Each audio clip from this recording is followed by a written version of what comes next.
So I'm a business development manager for Aconex, and Esteban's our BIM and handover specialist, so we'll be running the session for you today. It's a good opportunity for us to attend the BIM Epol's event because look, it's not a group of contractors I, in my business development role, talk to every day. So, but certainly you're integrated into the processes we look at. So, what we're going to run through today, by way of an agenda, a very brief introduction to Aconex. I think many of you will already be aware of who we are, or have seen us present before, or used us on previous projects. Where we fit into the BIM process, we'll talk a little bit about. And certainly we'd encourage some feedback in terms of how you're currently engaging with Aconex on projects, essentially how you're seeing processes that we'd like to be involved in and you're not engaging with Aconex on those processes. And we'll look at where cost currently sits and where we see the industry headed and what that means for you guys, as well as a little bit into our product roadmap and what clients are asking us for in terms of our development roadmap and hopefully where we'll see you guys fit in. So just by way of a show of hands, could you let me know sort of if you've used the Aconex platform on a project before? Okay. And has anyone not used Aconex before? Okay, thank you. Okay, well, look, in terms of an introduction to Aconex, probably sort of targeting the back of the room in terms of those who haven't used us, we provide an information management platform to typically our clients are developers, builders, asset owners looking to impact the performance of the project delivery team in terms of how they manage their information, their documents, the tender processes, and the BIM model. So we fit into that process through the life cycle of the project into handover. And really the purpose behind that, the simple concept is, as well as trying to improve the productivity of our clients' staff and avoid disputes, the real challenge behind project deliveries is the volume and the significance of those projects that overrun on cost. And that impact that we see better information management making to avoiding cost overruns and avoiding delays on projects is kind of our reason for being. So look, what I'm going to do, not really in terms of a long product demo, but I think probably in terms of a bit of concept and context around why the BIM Epol's event is important to us, is hand over to Esteban to provide a brief presentation in terms of where we currently fit into the BIM process, and then we'll encourage some discussion around your, I suppose, where you're seeing that touch your roles. Thanks, Esteban. Great. So as Phil said before, I am one of the specialists that Aconex has with Stuart that basically oversees most of the projects, and our key focus is to try to help projects to enrich and achieve their objectives that they had for Aconex. So in that kind of framework is that we try to understand BIM and help to put their value proposition of where we try to achieve or where we want to go with the modeling or the 3D modeling within the environment of the project of Aconex. The idea of it's basically enriching. We have been talking through all morning about how important is the enriched information for your teams and for your project teams to have more accurate results at the end of the day when you guys are trying to build in the best way possible. So with that focus is that for the people that have used Aconex before, the idea of BIM for us is to try to connect that 3D modeling tool, 3D model that you guys are working on in your authoring tools with the information that you're passing today, with your 2D drawings, with your correspondence, with the processes that you guys run from design changes to RFIs, within the same environment that you had it before. And that's why we say one common data environment, and that applies to the full project lifecycle. So just to go back to that perspective, basically, if you haven't never seen Aconex before, this is the way it looks for the people that already have seen Aconex. This is probably look familiar today. So what you see here is our Beam viewer, and I haven't actually loaded my mouse. If you give me 1 second, sorry about that. From all the prep. So just while Esteban gets ready, I did raise hands on who's used Aconex before. Could I get the same show of hands if you've actually touched the connected BIM module of Aconex? So no one. That's interesting, isn't it? How many of you were aware that projects are currently mandating the use of connected BIM in terms of the project delivery lifecycle? You are, okay. So I think, that's quite interesting from our point of view. The reason it's interesting for me, the clients I talk to generally, as I mentioned, are government departments, developers and head contractors. The people typically in the room when we talk about our BIM management process are those individuals as well as the architect, potentially a project management firm. And that's one of the reasons it's interesting from our point of view to talk to this audience. When Aconex was founded in 2000, one of the big principles around, I guess, having a common platform was reducing friction for subcontractors and architects and consultants to use a common data platform. So once Esteban's gone through this, I'd like to encourage you to sort of think about whether the process we're showing would benefit you in a way, and particularly if you think it wouldn't, or if you think there'd be certain challenges around using this platform, I'd like to encourage that feedback so we can better understand how we can engage you in the process. So, for some reason, my computer decided not to work with the mouse, which is pretty bad, but I'll still be able to show you guys how our Beam viewer basically operates. And the idea of the Beam viewer is that you're going to be able to manage all the different stacks within the project and separate them, and actually embrace the whole review process in the latest versions of our Beam, of connected BIM. So you will be able to basically publish in all models in, do the review workflow of that modeling within Aconex, and then from there, not also do the review process, but also enrich the data that you guys are getting in the normal your normal project. So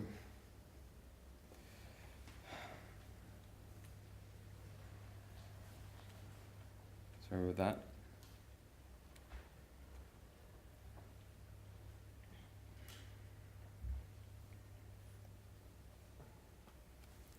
What we're going to do for now, because this seems not to be working right now, so I'm going to jump into what is the latest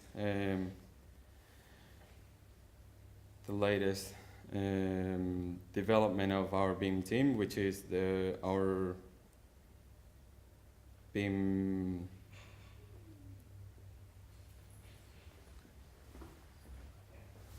Is it on? Yeah.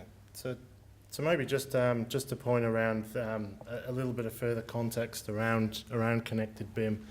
Look, the Aconex platform you've probably experienced is managing correspondence and documents, and since 2000, a lot of consultants have been using the platform to load BIM models and transmit them as documents. The concept behind Connected BIM, which was launched about 3 or 4 years ago, was not to change really the way you guys interact with your BIM models at all in terms of authoring.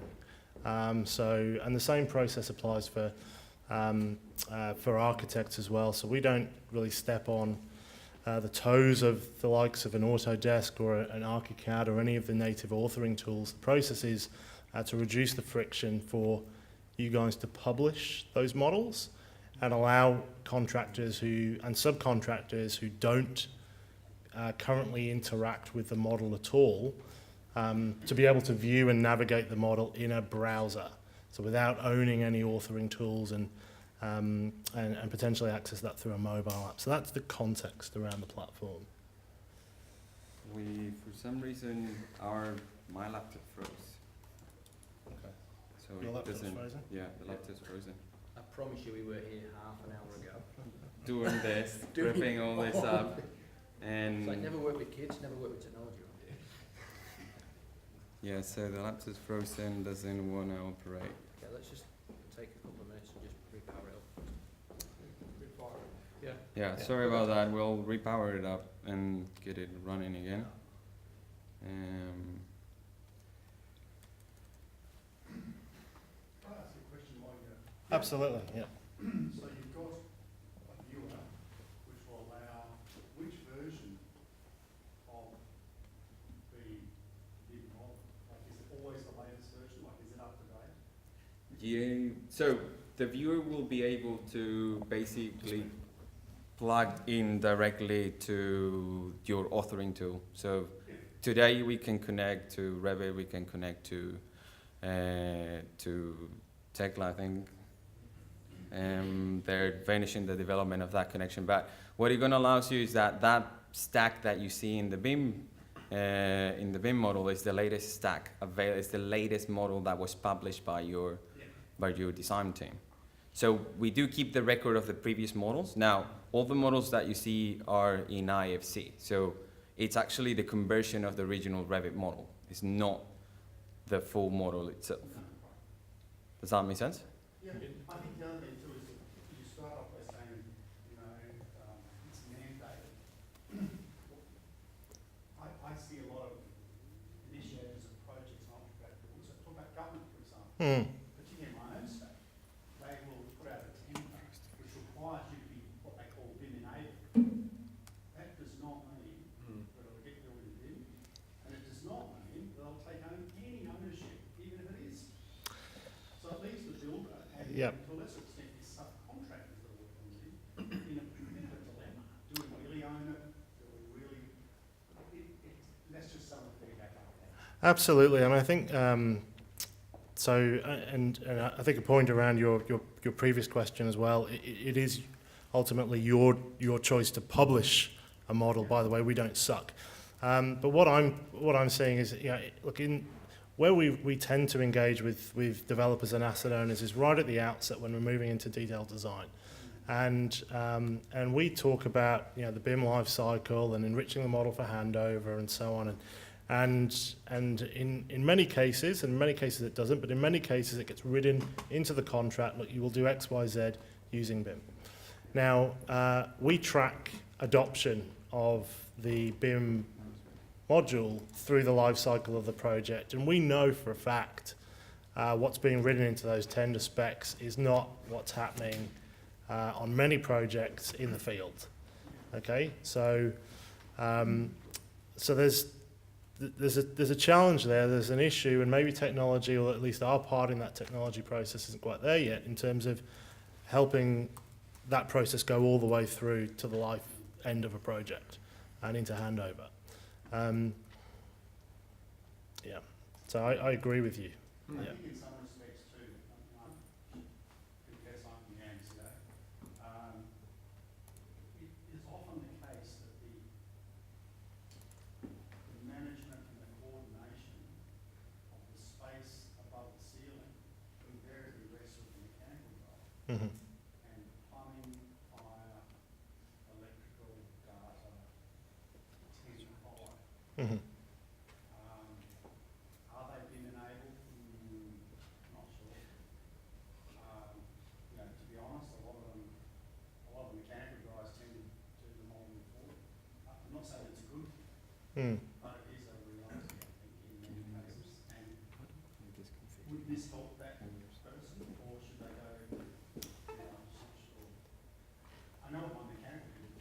Yeah. So Follow my design on the latest version and nothing else because we're trying to coordinate a project and move through, not something that you scanned off somewhere else that you thought was the latest version, but maybe wasn't. yeah. It's just and I'm not sure, like, if we're running that model, it's live, I'm assuming, and therefore you would always pick that up every time, every day, it gets updated, and, yeah? Is that what happens? Every time the owner of the stack chooses to publish, so chooses to publish to the broader community.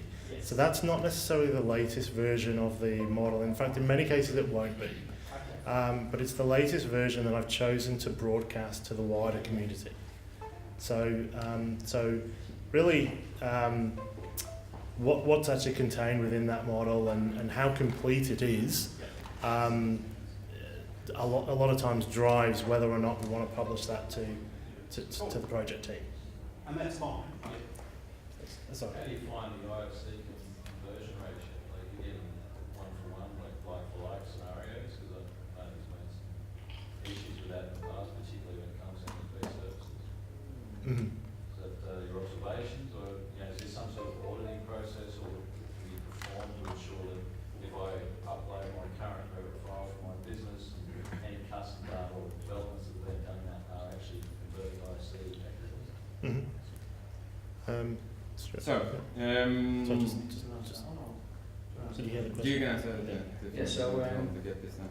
The IFC conversion is done through Revit, so our plugin is only going to take the information that is actually included in that conversion. So the user of Revit, who is able to manipulate, I guess. So the conversion that comes into Aconex, there is a validation that it meets the IFC requirements, but it doesn't go any further than actually exporting one for one the information that is included in the export process. I guess that's a challenge for the industry. Is that back on the people publishing their models to do their IFC validation internally? 100%, yes. Yeah. So I guess the protection there is where you have your execution plan, and there's coordination around ensuring that people are doing the right thing. I think the next step would be for us to try and build in some validation. From a configuration perspective, I guess that's a pretty tough ask on a project, because every project is probably going to have some slightly different variances as to the level of detail that going to pull across.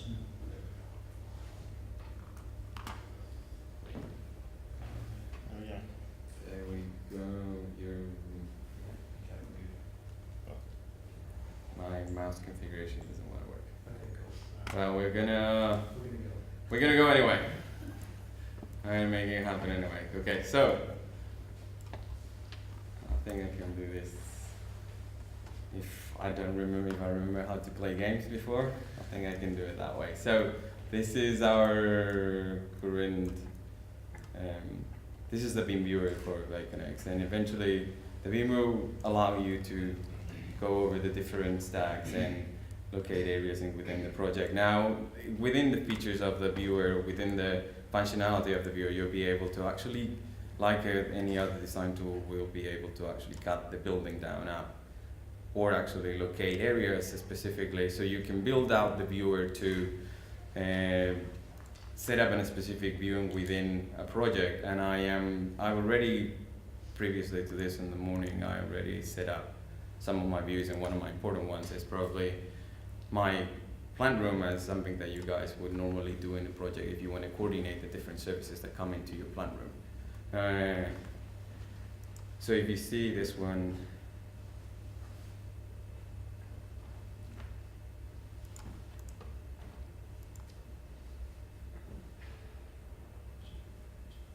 it's preparing. It will take a little bit to prepare, but what it's actually doing is selecting the different stacks that were part of that view to connect the whole model together and allow you to have a specific area within the project already set up. So the idea of this is, well, with the viewer, and once this loads up, you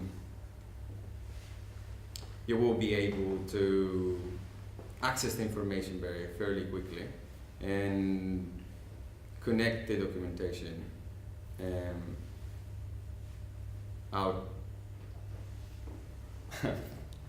it's doing it from my iPhone, so it might take a little bit. Do the connection at the phone. So just while you're doing that, experiencing what we're experiencing right now, is that a live issue on a real building site when the guy's got an iPad or something and he wants to go to the viewer? It's not quite as data heavy, for example, as the original 3 models? Because obviously we have issues about the weight of models and their density. Does the viewer slim that down and in fact simplify it a bit so it's not as data rich? It actually does. So this is a terrible example of it. Sure. But there's 2 parts to it. So within the browser, the connected BIM module is designed to load the models fast.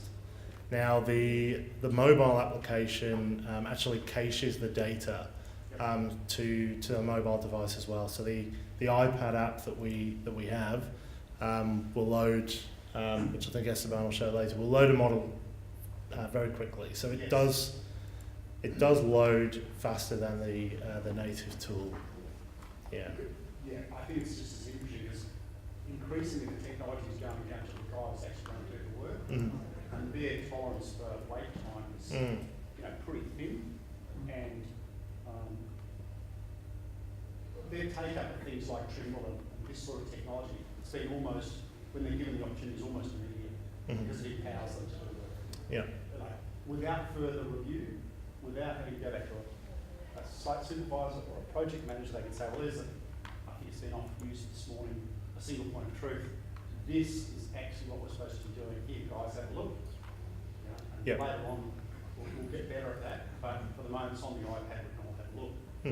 But as I said, there are thresholds for wait time, and I don't work on sites, but if they have to wait to load, it's quite problematic. Yeah, understand. I mean, with the iPad, the mobile app, the iPad is cached, the IRC and the stacks, so there is no lag on the internet.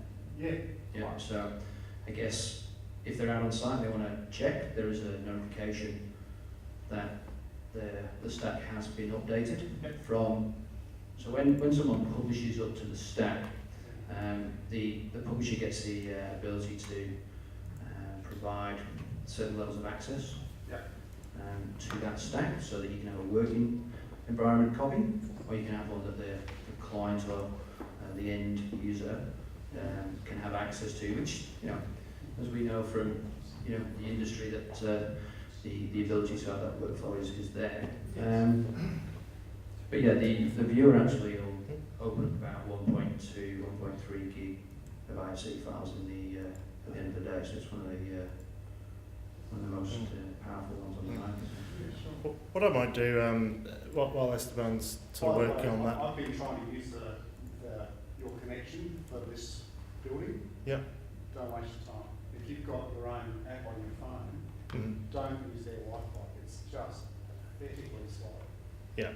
So go to 4G. Should have. Are they? Yeah. You might. Okay. Let's do that.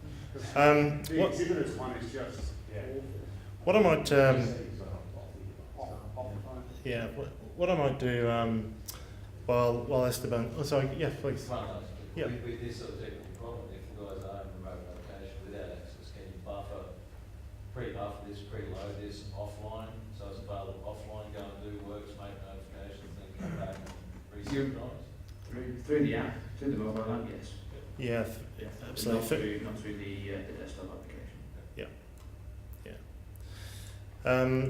So what I might do while Esteban sort of gets that ready is I might jump forward, and I can't go through the presentation because it's on the same computer, but I might sort of jump forward a couple of components and talk a little bit about.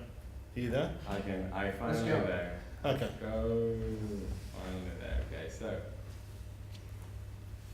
if you see, this is the bit. So the BIM viewer will basically, the IFC file is just going to connect the geometry of the original Revit model or whatever other model that you guys are working on. So most of the information that it's containing within that enriched model will be available in Aconex today, which in the next developments of what the BIM viewer will be doing, it will be able to actually extract this information under a COBie format, which is the standard format of the information that you'll be able to export out. So you will be able to see most of the properties within an object in the viewer the same way as we can see this generator, and you can see the properties directly that object within the model has been that the team has actually updated or put information to. At the same time, when we say we enrich information of Aconex and you can use the information that exists on Aconex, let's talk about technical data, commissioning results, all that information that your subcontractor will do, and it probably is very important for your facility management team. Yeah. And within an enriched model itself, it will be something very important to see in it. So Aconex today is able to connect an object within that IFC model and actually give you and connect the document register of Aconex and the information that's contained on Aconex. So if you hand over data, all that data needs to be collected for all the assets or equipments that are necessary for the final handover of your building. They all can be connected on Aconex today using the document register as part of it. So you can easily jump into finding the specification of that generator and open this directly from the system and see it directly straightforward out of the document register. And with that, the mobile app has the same functionality today. Now, unfortunately for the data that's connected to the equipment or to the object within the model, the mobile app will require internet connection to download that data. But to maintain the IFC model operating within the mobile app, you don't really need internet connection. So your team that has to go into site and directly in construction try to see the same plant room and see the spaces or see the riser or see how the riser, all the rest of the services have been combining within the riser and how is that going to work. They can possibly today go with your app, with the iPad, go into the mobile app and go to the specific area within the project without having to navigate and try to figure it out through the drawings or try to bring all the set of the drawings directly to the construction site to try to understand how that riser and how that all the rest of the services intertwine in that space.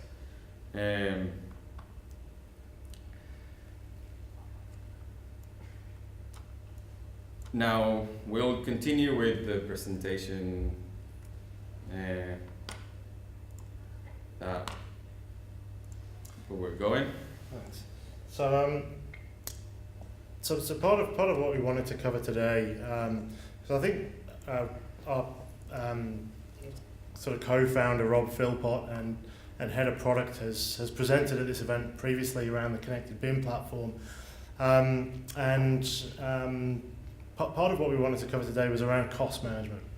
Now, Aconex isn't traditionally known for our play in terms of cost, but it's an area our clients have been increasingly asking us to help them solve some problems. So before joining Aconex, I worked for a number of years for JobPack. JobPack are an ERP vendor focusing entirely on construction, and look, most of the clients in terms of Aconex clients, developers, builders, will run some form of ERP, SAP or Oracle or a construction-specific platform like IFS or JobPack or CHIOPS. Now, cost management is still an extremely disconnected process. So what we see in the market is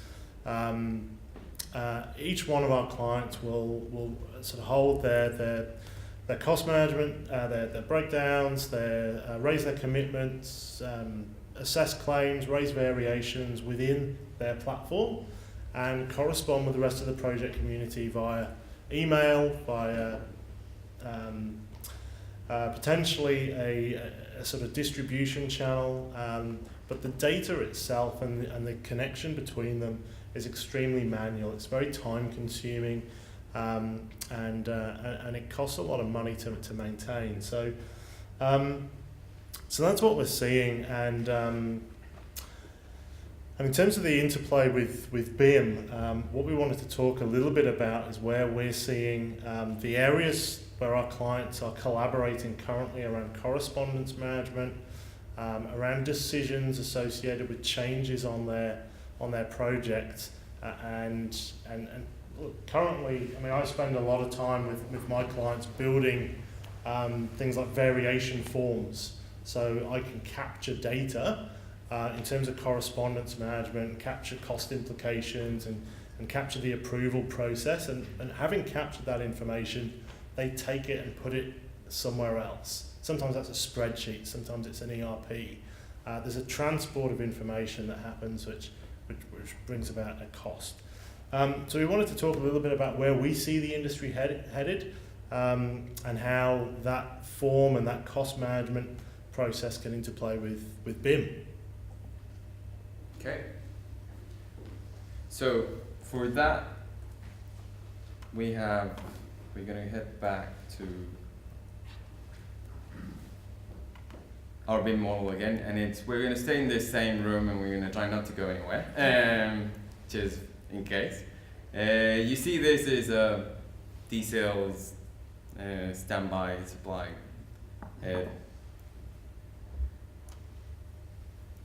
generator. So eventually, and this is the way we see it, and we participate in a couple of projects where it's happening today, where something like this will trigger change request, a design request, or even a variation within. So today you could and possibly manage information directly from here. So if I say that this is actually not working, I can select that object and I'm gonna make that transparent so I can choose and show the information better. I can directly create from here a communication to our project team and say to them, there is a lack of coordination within where the equipments have been located.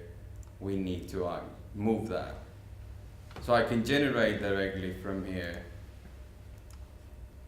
a change request. Now, if you are familiar with Aconex, the Aconex correspondence today is able to not only just be a correspondence with a header on top, so it's able to actually track and get and collect more information related to your processes today, the same way that you can, and this is what we call the mail form today, and I can direct this to my services team, and I already have created a group of people that this should be issued to. And you will be able to say, let's move diesel generation, new location. And you can explain directly what the design change needs to be. You could apply a context of, is it going to apply a change, a required of cost change? I might say, yeah, this is maybe going to cost us around a certain % of rearrangement. We can schedule that, or we can add more data into the description and say, I need new order of.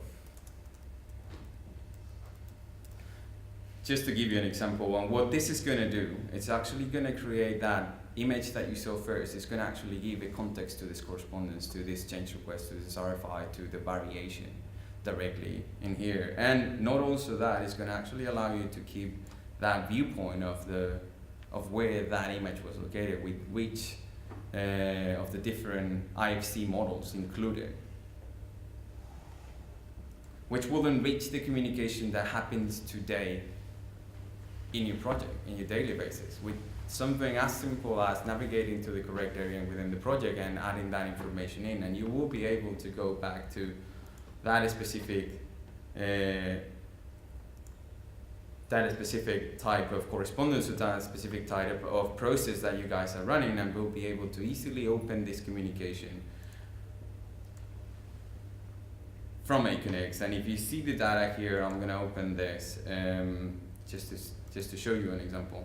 It's going to bring out that image today. So from the point of view of the coordinations that you do today, if you manage the theme or the models in within Aconex, it will allow you powerfully to just deliver the same information that you have, that you normally will describe in an RFI to explain this is what's not tracking correctly in the project.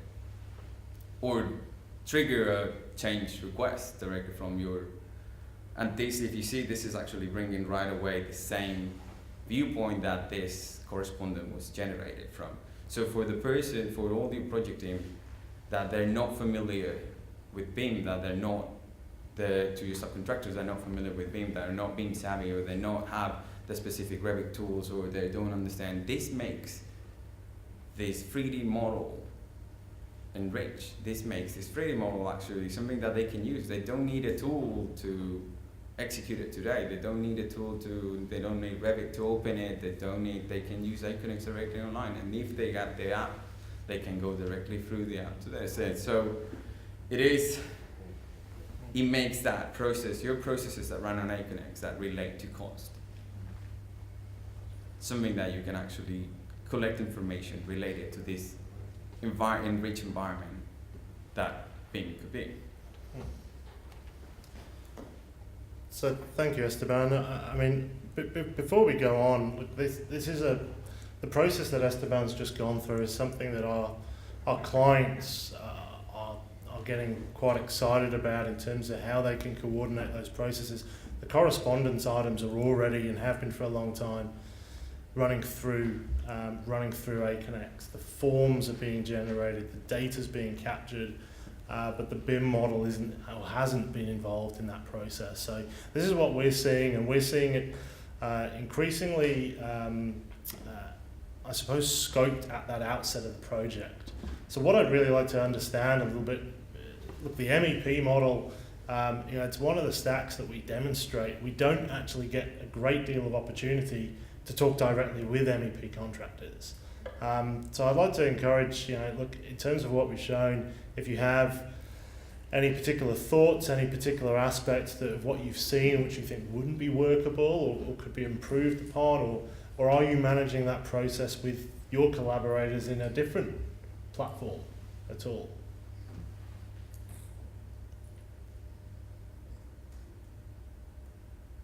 I'll say something. Please. So with that, the correspondence you just made then, when Yeah. you put a dollar value to it, so was that intended for the client? We send, the contractor would send that to the client, that correspondence? It's technically we set it up just to ensure you that the process that could require a cost and that could need to be tracked within. Okay, my main question was just like, it looked like it was required that you put in a dollar value. Yeah, it is required. So you get, so Don't the advantage of mail forms on Aconex is that you can actually change it. set up structure that have minimum requirements for the processes that you're running. So that cost could be for the change request, could be something that it could be So mandatory we can within make the our form. own template to. The same way you have your template today with your variations, the same time you have the template for the rest of the processes that you might run to that imply a cost within the project.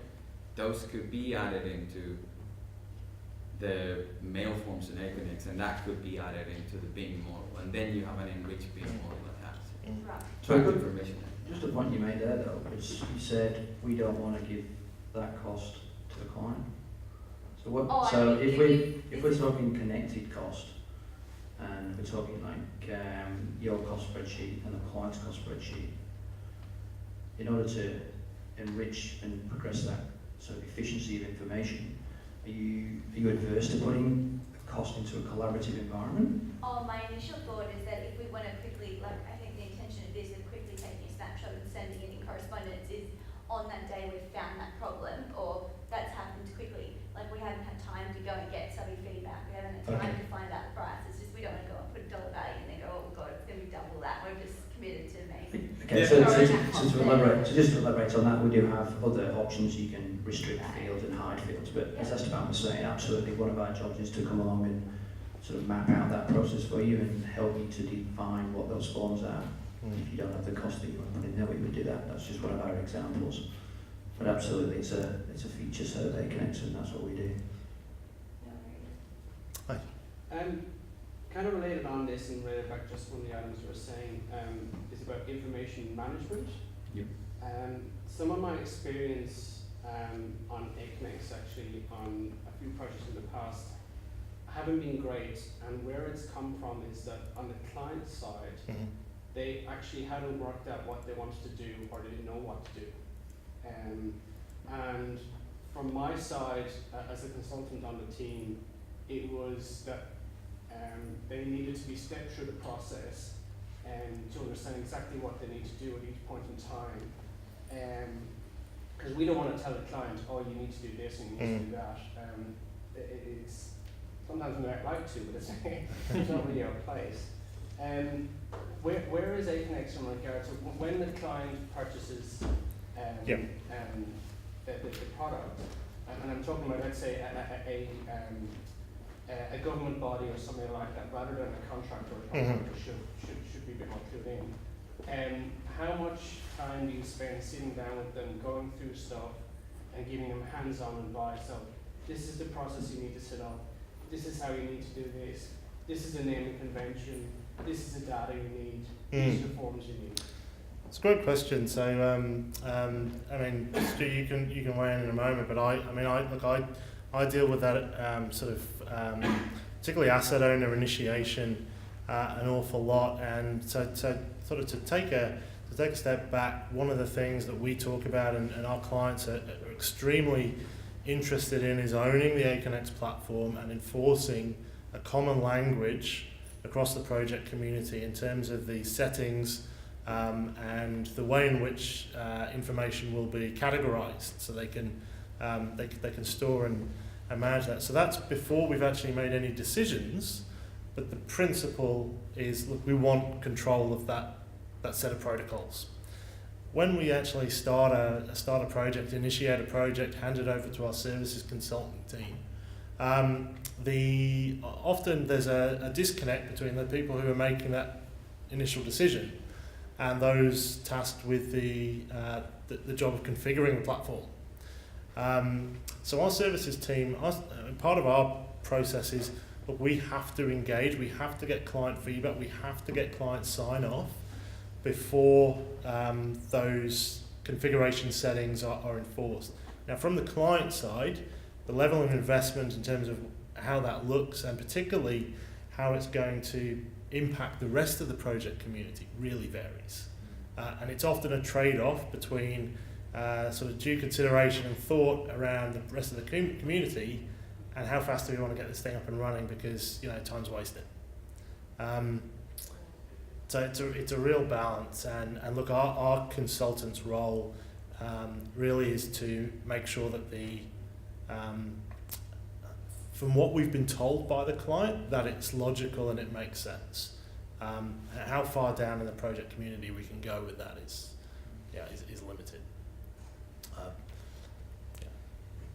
Thanks, Phil. I guess I'll just add to that. So, with our experience about implementing the Aconex system, absolutely, we run out with the client who's procured Aconex, and we provide those best practice setups, configuration and rollout, and then in line with that, the support model that we provide for Aconex is right throughout the project, so we touch point back in.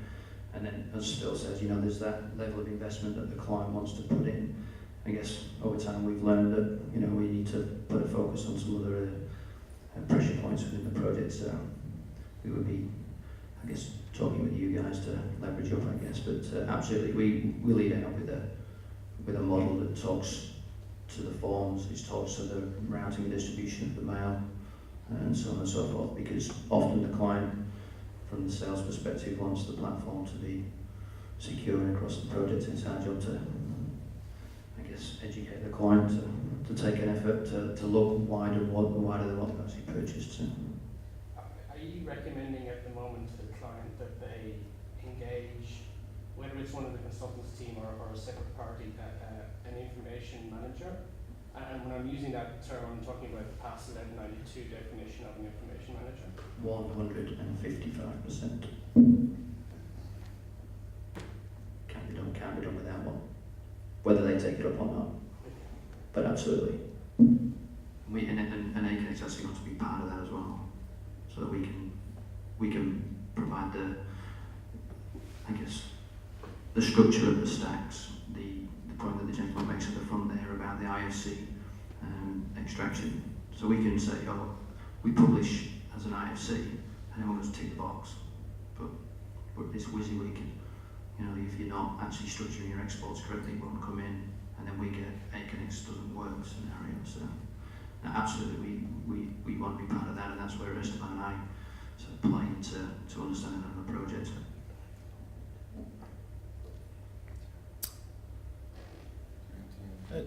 Yeah, any other questions just around that point? Yeah.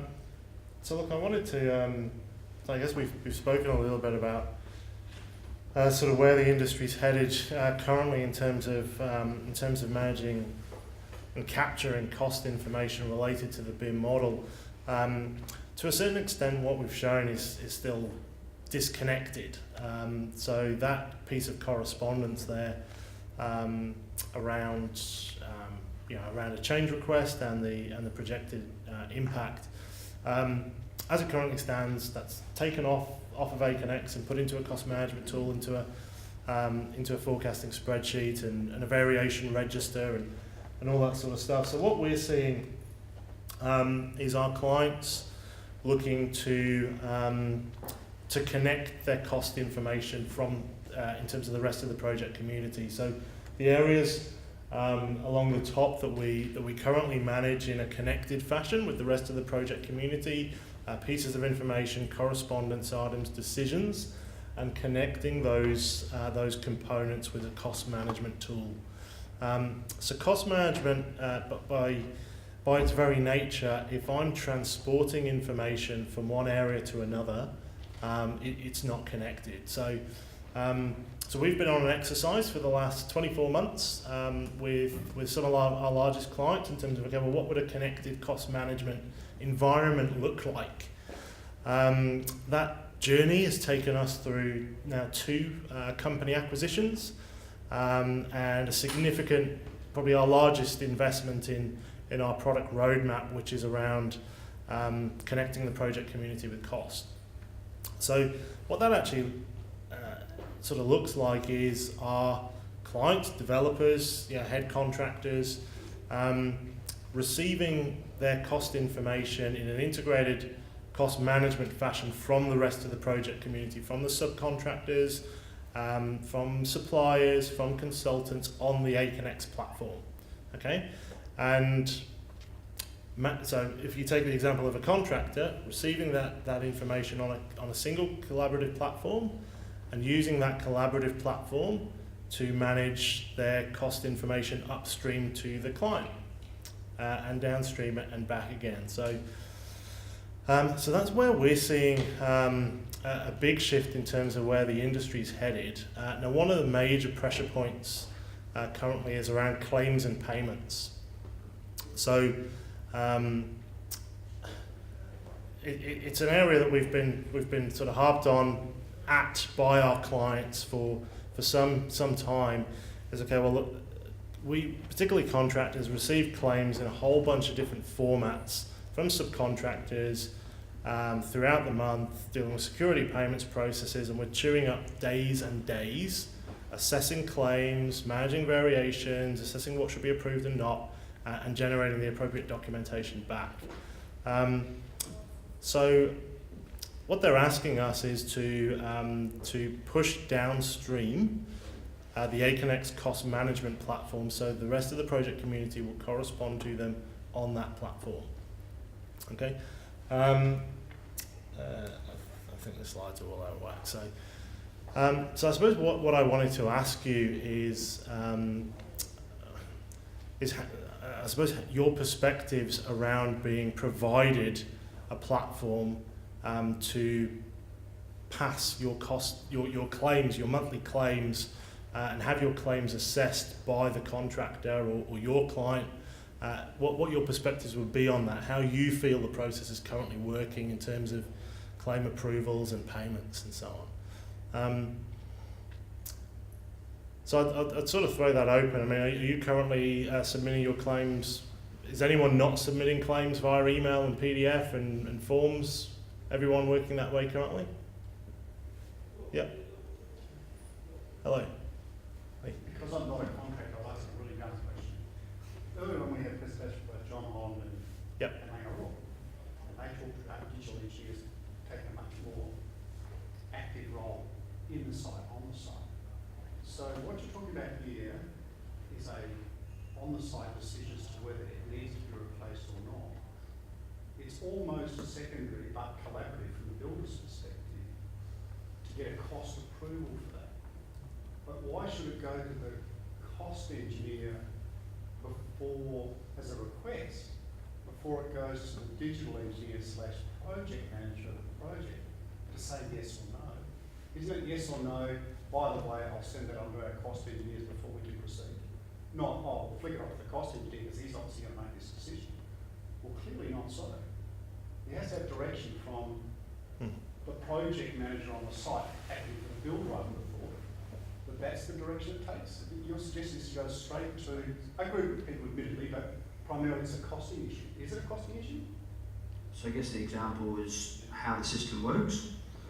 We build those workflows in based on exactly the discussions that Esther and I would have with you on the project to say this process, this cost process must route in this fashion. Yep.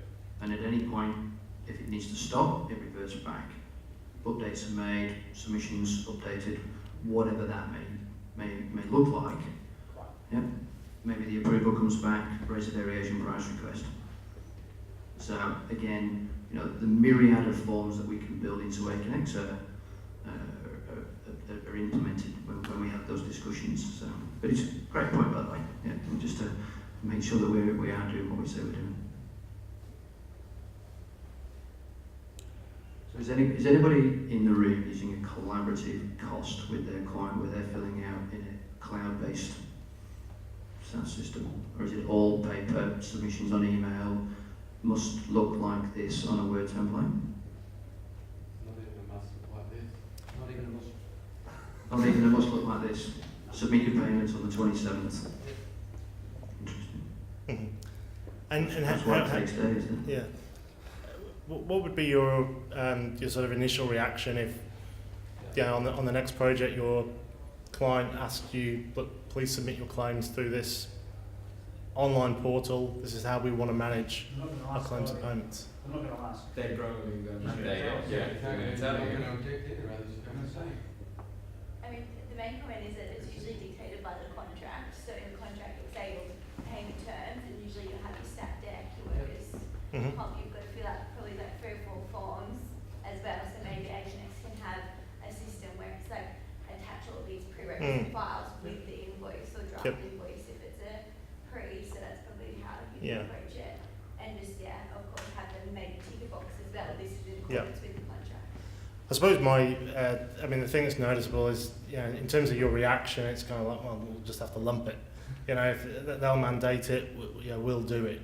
As much as we're seeing the contractor benefit from standard formats, and hopefully a sort of faster time to make decisions because they're getting the information come in, we see a big opportunity for subcontractors to reduce the risk of having things knocked back, which were valid claims,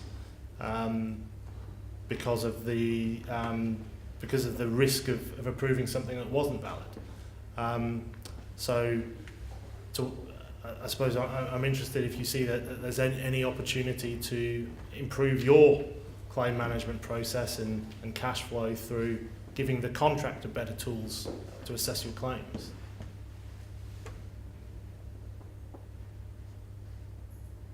That's a no. Agnostic? I think it's very subjective in the assessment of a claim.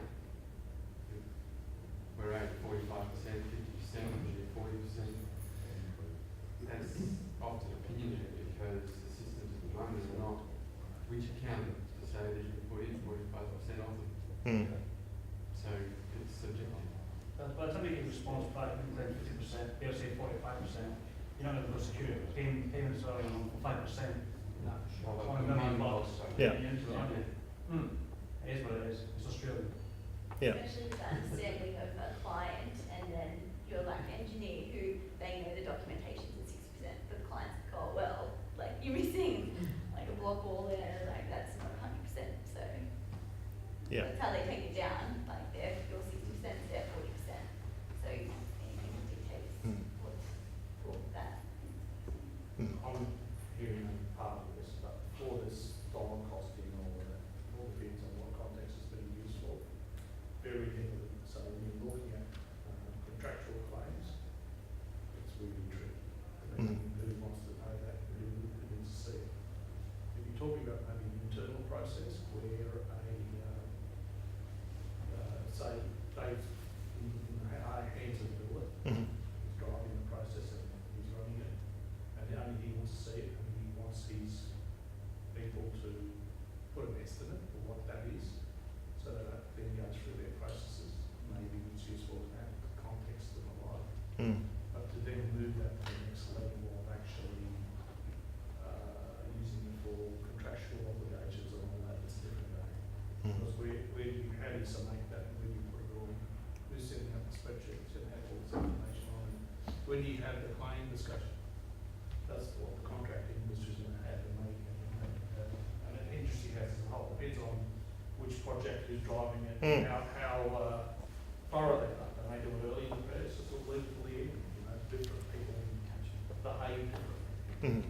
This is the people factors is what's going to unstick this. If it's then a stringent process and that it's agreed by the industry, we haven't got there yet. We really haven't got there yet. Is the information there being used for having done for later for FM stuff, discussion? It all depends on how you use costings and pricing and all that. Yeah. It's all relative, and who has access to the information, and what that information, because you can have dollars put onto something, and there may be grossing factors and other parameters that are missing, and that's the concern. Someone will see that number, make a call on that, so well, no, that's the number, look up there and the thing, well, Yeah. I have done the real work around it. Could be just the equipment costs, all we know, not the installed equipment and the rest of it. Yeah. Right, so Yeah, that costs agreed. you this much to buy the equipment, but That to you install need it, to it's install it. three times the cost of it. Well, that's- Just that, that's- you know? Permissions, and I mean that's the same in your internal cost management application. I would assume. Yeah. Well, it all depends. It all depends on how open the system set up, where it's going to be Yeah. set and where they're going. Yeah. So that goes back to discussions with, back to yourselves on how this is geared up and set up and how it's utilised on the project. Yeah. On that end. If we went another path, if you were, if the industry is accepting and using, you could say, okay, Mr. Contractor, this is what you've got to do, sends a workflow to the contractor, it doesn't need to be met with you. It says, okay, I need a cost and investment to do that, and that's it, whatever you put on that paper is what it's going to be. And then he sends it back, if he's happy with it, you tick approved, he's already got his variation approved there and then. Yep. That's the flip side of all of this. Yeah. What's currently being used. Yeah. So it's an interesting thought, but it goes back to how processes and companies want to run things. And I'm sure different contractors, different builders, different clients may want to run it differently. But if you know, it all depends where the industry's going to be with this. Yeah. It's going to be open and transparent, maybe the easiest side for this way to go. Yeah, I mean, look, in terms of what, obviously we see a portion, and we're instructed by a portion of the industry. And the decisions that are made there impact a broader group of the industry. And what we're seeing is, look, the cost impact to a business associated with managing claims and payments in different formats, and the time it takes for project teams to make those assessments is costing our clients significant, it's costing them a significant issue to really want to change the way they work. Sure, Yeah. it costs all parties involved in the process, a Yeah. significant amount of time, Yeah. and labour, Mm. and that. So people are stuck in this quadrant Mm. of looking at delegations and trying to cost them. Yeah. And deal with them instead of actually doing what the real thing is Yeah. finish the job and get it delivered. Yeah.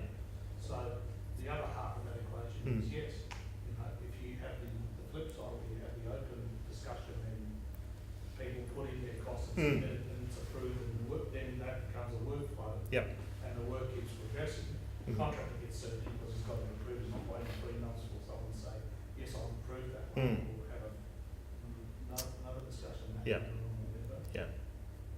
And that goes back to who's driving the process. Yeah. And the value they see and how they want to conduct business and operate. Yeah, And absolutely. It's not a simple answer. This is not a simple answer. But It's- if the facility is there and people want to Mm. conduct the process, so I'll be interested in seeing what the contractors would like to see on that. Would that, you think that'd be a bit better, if it's a bit more transparent? Done there and then? Before email, we used to get printed off drawings from the main contractors, hand delivered with Alaska band, we'd take them off. Yeah. And we get maybe 3 divisions of the RCP on one job, now I've got 32 divisions of one zone on one RCP. So BIM's great and Higgins is terrific for transferring information. Yeah. But it's so easy to transfer and then one click of the button. Yeah. And you've got another revision, oh shit, one mistake, another revision. Mm. Each revision you have to review it because it's the latest contract document. Yeah. So when I saw the little heading here about BIM and cost management, I was thinking, well, how are we going to get the cost back? Continue reviewing, redesign the documentation that were submitted to us by the main contractors Mhm. for whatever reason. Yeah. Some stage is going to come to an end because we get carpet schedules, we get door handle schedules, we get glazing schedules. It's that much information now, whereas previously you get given information pertaining to your trade. So I appreciate it's a fantastic module for transferring information, but also, and with respect to anybody from main contractors, it's also a terrific arse covering tool. We can just Yeah. dump everything and therefore you're contractually liable for it all. Mm. And that's the role of cover living. But revision 30 odd RCPs for one zone is taking the piss. I applaud that, because I'm old school dot control, and I come from that world. You go And I tell you, the amount of times I tell the client, and they all say, I want it to auto distribute, I said, no, you don't. I said, because you know that that's costing you money, and they don't get it.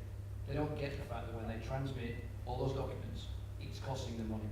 But what's happening now is we're going to have to start snapshotting models every 2 days and start pumping them in onto Aconex to get all the storage to verify a particular point in time we were up to the modeling stage before we got the latest change. It's going to be very murky. Mm. That's a different topic. And I think today the model, if you are part of the stack that can see that model, because Aconex has controls over the models that who can see them. So eventually, if you're part of the stack that is working with the NEV stack, which is the HVAC stack, and someone, the owner of the stack updates it, whoever is part of that viewer group of that stack will be automatically notified that there's a new update on the stack. Is it that you tie it directly to the construction program, and the strip dates call back and say, by that stage, there is a milestone at that point, if you're not yet ready to install, then we'll start looking as to who to hold accountable for. Correct. Exactly. Which could tie directly with the coordination process and a whole bunch of other. I mean, we touched on BIM and the mail module there was connecting, the forms, but Aconex has packages and it has supply document packages as well, which talks to your deliverables. So that's just one aspect of that. So just to be some kind of I think we're out of time, so thank you very much for bearing with us through technical difficulties. Sorry about them. Yeah, look, as I said, we love being involved in the BIM Metals event. Phil Escobar and Stuart, thanks very much. And it's every presenter's nightmare to get stuck with technical difficulties like this. These guys just plow through like pros. So thank you very much. I think give them a hand. Thank you very much.